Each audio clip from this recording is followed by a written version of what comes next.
দিলে কি এনে তো বেশি নাই, কয়েকটা না আছে। আজকে 2 দিন যাবৎ গাড়িতে তেল নেই। আজকে 11টা থেকে এই পর্যন্ত বসে আছি তেলের জন্য। এখন যদি তেল পাই এটা আর কি ভাগ্যের বিষয়। আমাদের দেখা যাচ্ছে যে এখন তেলের জন্যই জীবিকা না জীবিকার জন্য তেল, এটাই বুঝতে পারতেছে। এটাই আমার মধ্যে এটা হলে নামাই দিয়ে 9টার সময় না রাখছি, এখন 4টা বাজে।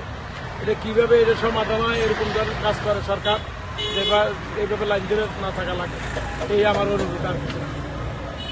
আর তেল বাড়ার পরে আগে যেরকম গাড়ি ছিল, বাড়ার পরে এরকম গাড়ি ছিল।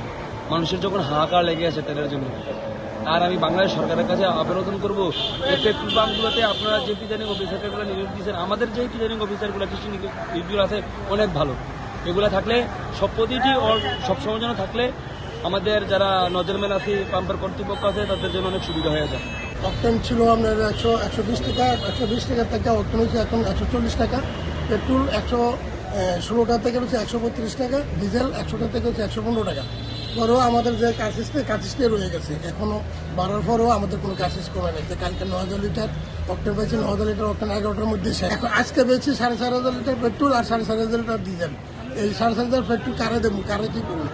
কয় ঘন্টা বিক্রি করলাম, 2-3 ঘন্টা বিক্রি করলে শেষ। তাহলে আমি গাঁও করে কীভাবে বুঝ দেবো এত করে তেল বিক্রির লগে লগে যদি তেলের বিক্রিরও বাইরে দিত, তাহলে আমরা সবার কাছে একটু গ্রহণ করতে পারতাম। বর্তমানে যে দাম ধার্য করা হয়েছে, এই ক্ষেত্রে আমি দেখতেছি না কোনো কাস্টমার প্রতি কোনো অভিযোগ। হ্যাঁ, তারা নিতেছে দাম যতই হোক, আমার তেল দরকার, তেল নিবই। আর আমি আজকে আল্লাহ মেহরবানি অকটেন পেট্রোল আসছে 4,500 লিটার, ডিজেল 4,500 লিটার। আর গতকালকে রিজার্ভে কিছু অকটেন ছিল, এটা আজকে আল্লাহ সেল করবো, যতটুকু সময় লাগে।